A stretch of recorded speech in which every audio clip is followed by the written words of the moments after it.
If you come from the humanities, perhaps you gain very sensitive awareness to issues that affect our societies. And the issues that affect our societies are issues that are also going to affect medical research. They're also going to affect public health.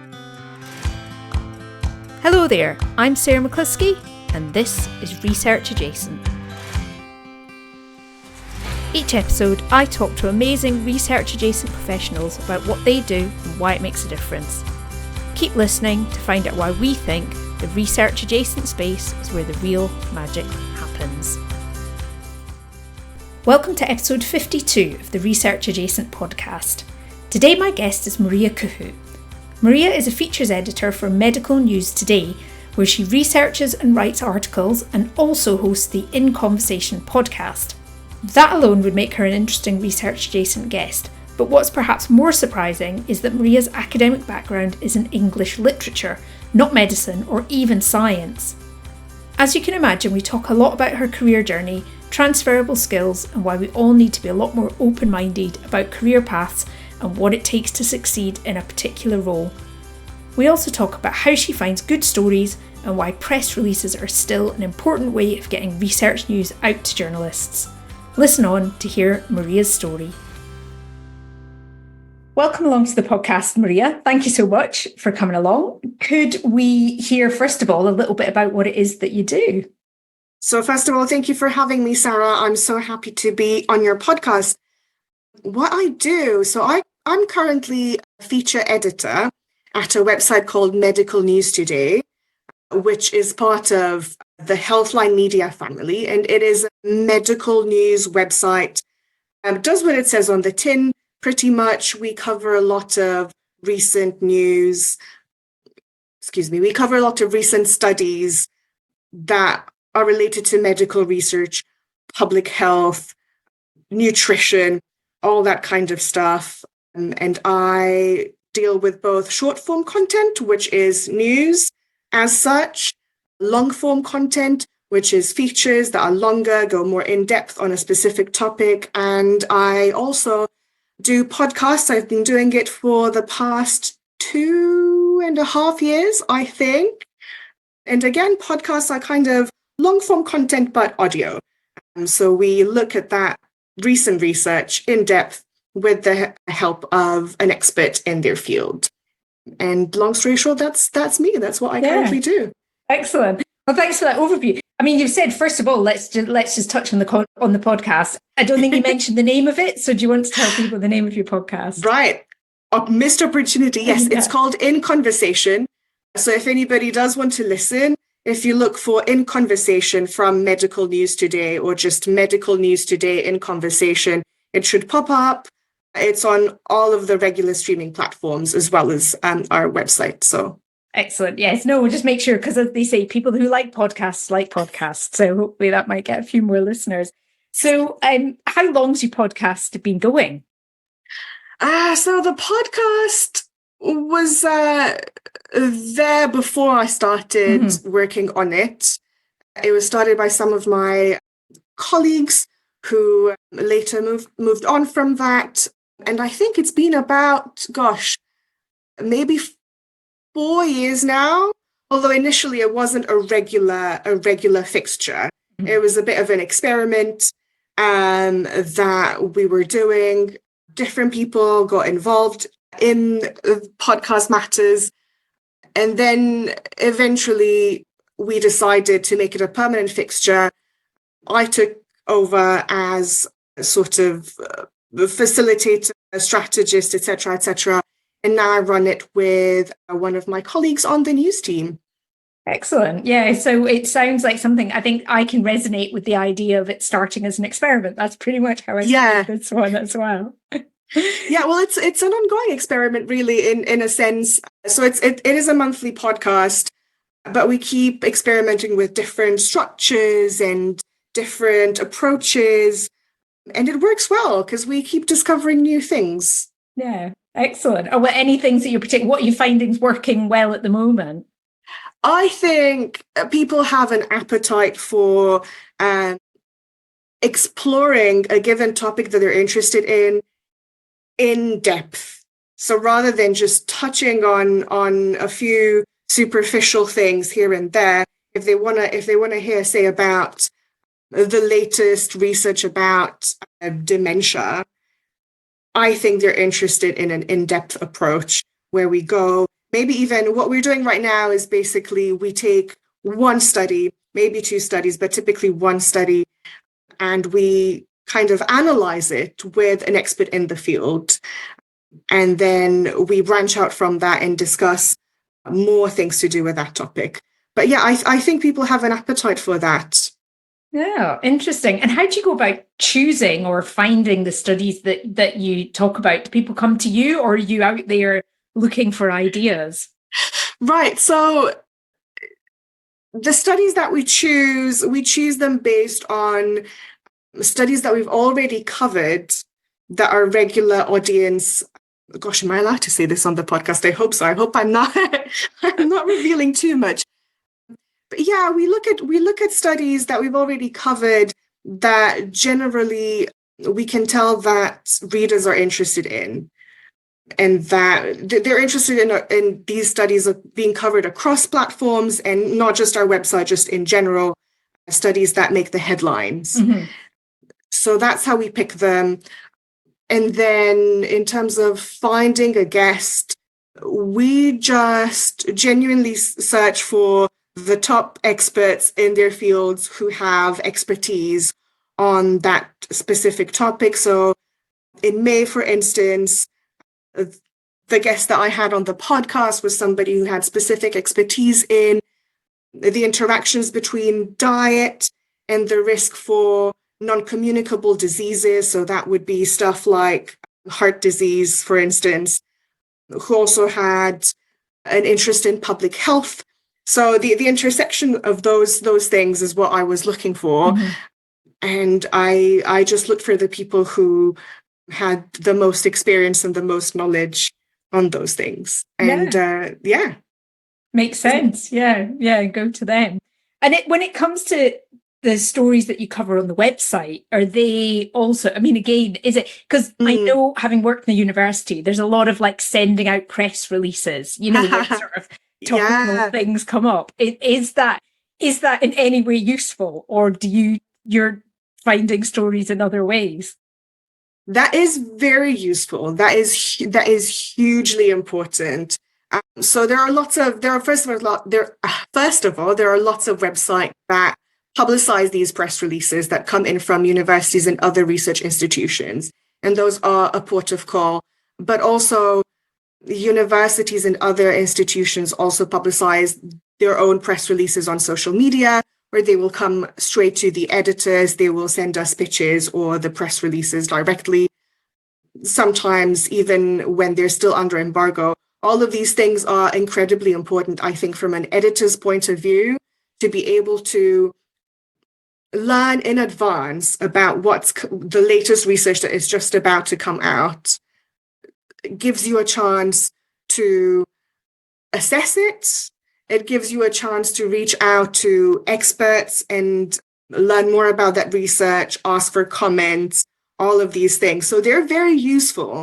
I hope that academics are fully aware of, and just institutions, that they're fully aware of how important it is to communicate with the press like that, because otherwise it can be very difficult to find what's coming out if not for these press releases. Plus, the press releases are really ads in a way, right? A well-written press release will immediately convince you that that's something that makes a difference and it's something worth covering and taking to the public and translating for the general public.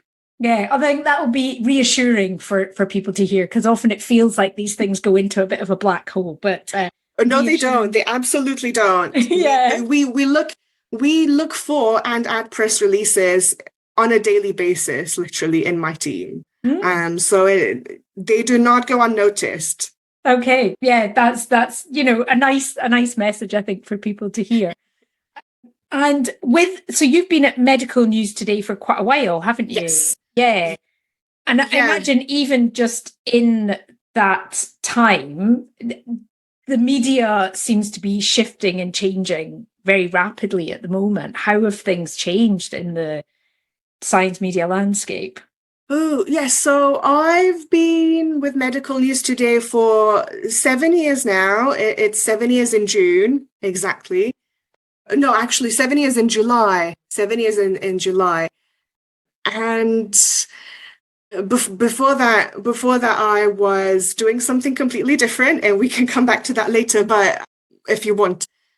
But it's changed a lot in some ways and not that much in other ways. I think, first of all, the COVID-19 pandemic has left its mark in both good and bad ways, and in ways that are neither good nor bad, just interesting. I think I think perhaps there's more interest in medical research now, maybe than there used to be, and more awareness of health issues and more awareness of an interest in what we can each individually do to take control of our health. In terms of what happens in the newsroom or on the other side, I think there's been a lot more openness to have people working remotely rather than being in the office 100% of the time, which I personally think is great, because I think first of all, it improves accessibility, it improves inclusivity. It means that whenever you're hiring, you can hire the best person for that role and the most passionate person as well, regardless of where they physically are in the country or in the world, depending. But yeah, what else has changed? I think there's a lot more interest in, again, multimedia type material, such as podcasts. Yeah.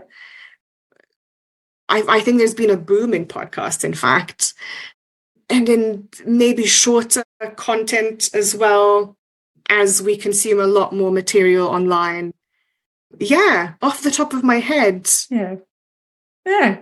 No, that's interesting. Yeah, thank you. I think possibly what I might have kind of anticipated, but it is good to hear, as you say, that after COVID, there's perhaps more interest in medical and health research. It's maybe made people a bit more aware. I think so. I think people are especially more interested in what they can do, like I said, to take care of their own health.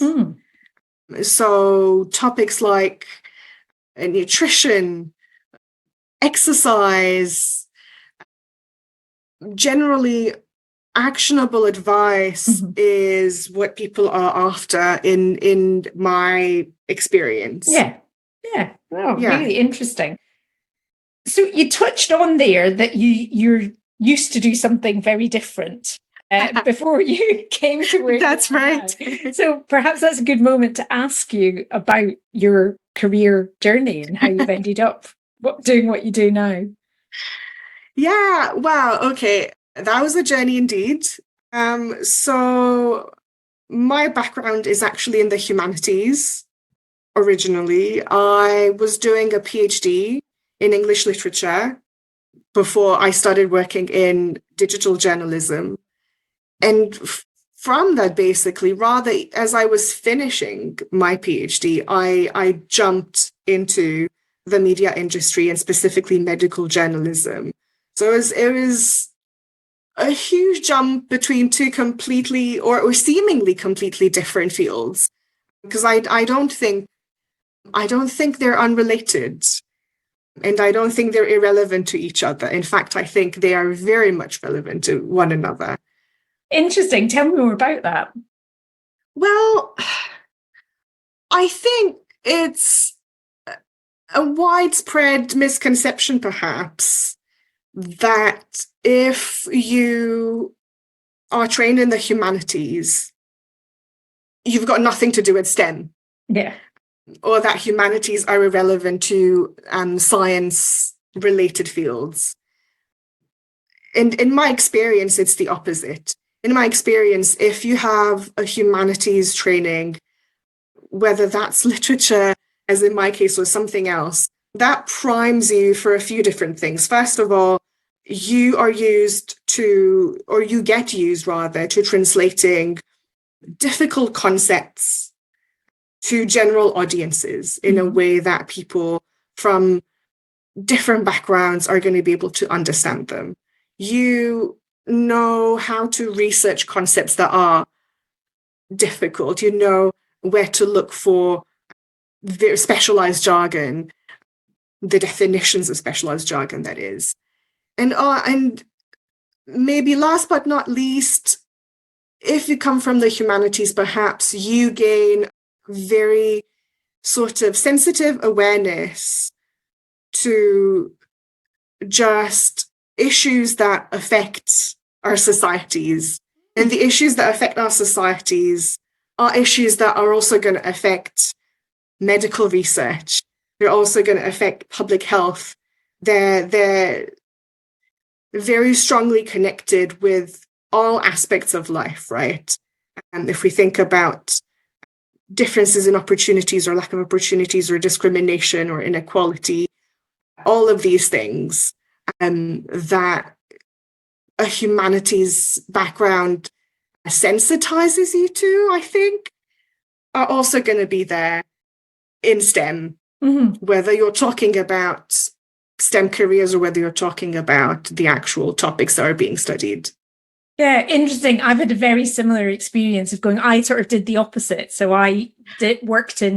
my training was in biology, and then I mainly worked in STEM. And then I took a job working in medical humanities in a university as project manager. And again, that realization of how much more overlap there was that I had initially thought that there would be. Yeah. Yeah, there totally is. I mean, when I was doing my undergraduate degree, actually, I had a tutor teaching me creative writing who had a STEM background. He had gone from a STEM background into the humanities and into this full-on creative writing career. And he would always say, that was amazing because it just gave me a different perspective. Yeah. But it is still quite a big jump. So what was it that made you want to go into medical journalism, just that you even considered that as an option? It's not a straightforward answer. Or rather, there are several different answers that are all equally true. Yeah. So one thing I think, doing a PhD is a very involved and very lonely experience. And it can take a very long time. It can take 3, 4, 5 years, maybe even longer, depending on your program. And I think for some of us, and this was definitely the case for me doing this PhD in English literature, it became very isolating and it almost felt like I was talking to myself. So one thing that happened to me in my psyche was I felt that I wanted to do something that I felt had an immediate impact, a more immediate impact. I wanted to feel that I was communicating with people and helping in some way and contributing actively in some way. So that was one thing that made me do the jump from an academic sort of career and background to digital media. As to why medical journalism specifically, partly it was by chance. I just happened to see this job ad and I thought it was intriguing. I thought it sounded great. And I thought, hey, I can do this. Partly because I already had an interest in issues related to medical research and just health in general. So I thought, oh, why don't I try and do more of this? And partly because it was a challenge and I love a challenge. And the challenge was, can I learn to use the skills that I built throughout a humanities-related PhD in this role that is to do with science communication? So it was all of these things and more, but I think those are the three main things that made me make this choice. Yeah, well, you've stuck with it, so clearly it's... I did stick with it. I think at first I wasn't 100% sure I would. I thought, oh, let's see how this goes. Maybe I just need a little break from this strict academic mindset. Mm-hmm. And then it really sucked me in the best way. I found it really interesting. Because I started on the lower rung, so to speak. I was a medical writer to begin with. And so all I was doing all day, every day was covering this new research that was coming out in the medical sciences. And so it was a big adjustment, but I found it incredibly absorbing, found it very interesting. I was learning so much every day. There was no way I was getting bored on the job. And I also enjoyed just sort of in real time to see how people were reacting to the coverage that I was putting out there. And there was a lot of positive feedback. There was a lot of interest. I could see that people cared and wanted to know about these things. And so, yeah, that gives you a very positive feeling. You feel fulfilled, I think. Yeah, feeling that you're doing something that's really genuinely of value to people. Yeah, exactly. Yeah. Well, on that note, I like to ask my guests to share something that they're proud of that they've done. So I don't know if you've got any specific examples that you'd like to tell us about. The list is long. Yeah. The list is long. I'm proud of a lot of... So first of all, I used to write a lot more in my role than I do now. Now I do a lot more sort of editing and content strategy. But I used to do a lot more writing, and I used to do a lot of long form writing. And so I'm very proud of a lot of the features that I wrote. Something that comes to mind is I did a couple of features actually on lucid dreaming, which is a topic that I find absolutely fascinating. And those features just took off immediately, and they're still sort of doing very well. I think there is a lot of interest in that topic. I think it's something strange and appealing that people like to read about. But yeah, I'm very proud of, first of all, how I was able to adapt to this new environment, of all of the writing that I did and that I put out there. And of course, most recently, I'm proud of all the work on the podcast, on In Conversation, because, and you will know this better than anyone, it is hard work. Yeah. It is very hard work. But again, it's very fulfilling. There's a special feeling when you do all of the research and put everything together, and you have this wonderful final product that speaks to people. Yeah. Again, quite literally, because it is a podcast. But yeah, I'm proud of that. I'm proud of all of the. I'm proud of the fact that I was able to meet so many wonderful people as well through the podcast. All of the amazing guests that I've had, both researchers and what I like to call experts through lived experience, so people who live with different chronic conditions.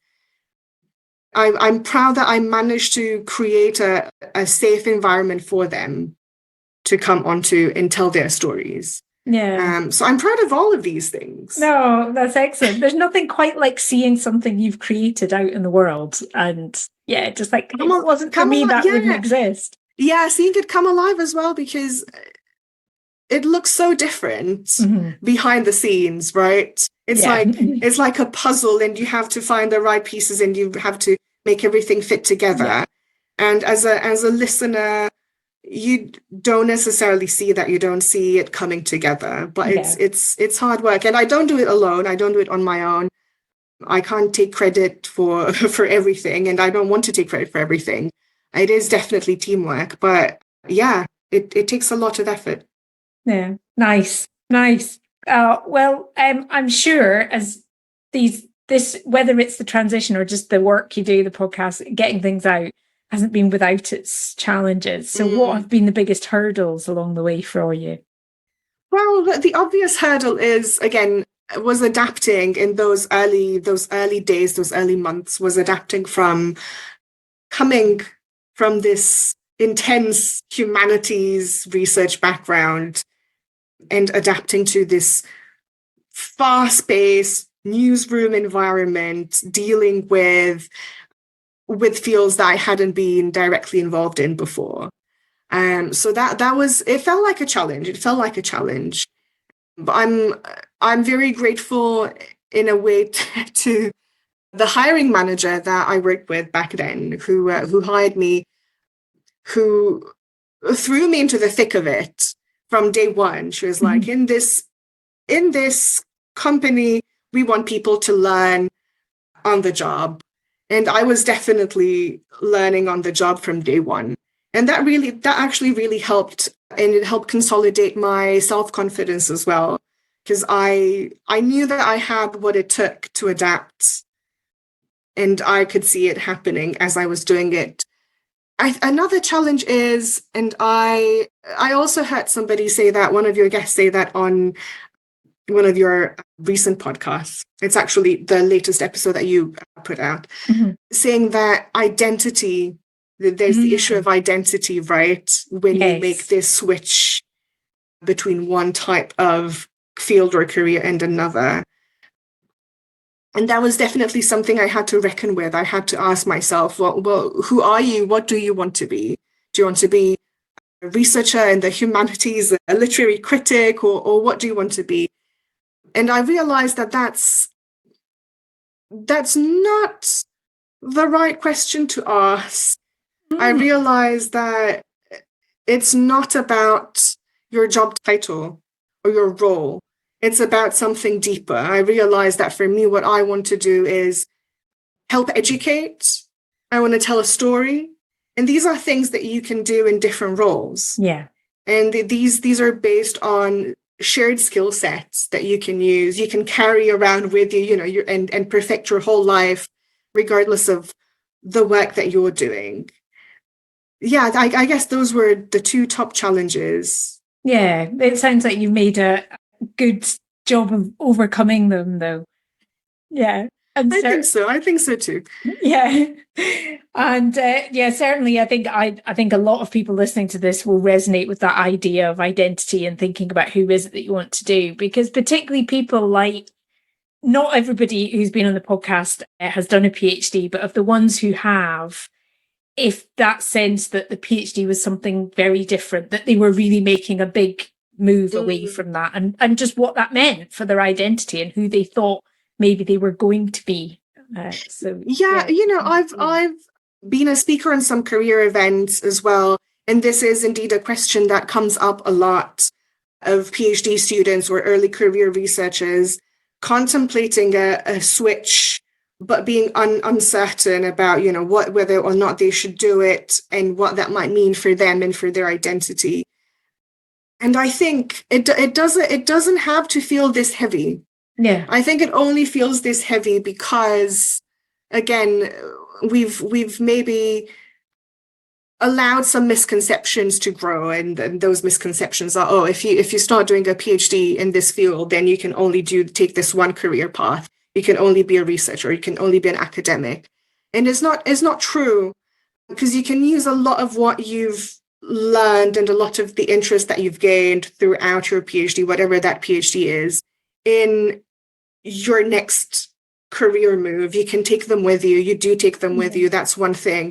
The other thing is you don't have to fully give up what you've been doing and your research interests. I still do, some of my own research in my spare time.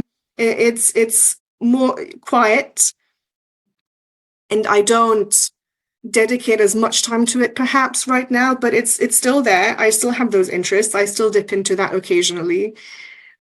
Yeah. Yeah, it's a good way to think about it, I think, definitely. Yeah. So as you've listened to previous episodes of the podcast, so you will know that I do like to ask people, if they had a magic wand, what they would change about the world that they work in. So what would you like to use your magic wand for? That is a tough question, and everybody says the exact same thing. Everybody says, oh, this is a really tough question. I had to think about it. And I also had to think about it. Yeah. I don't know. I think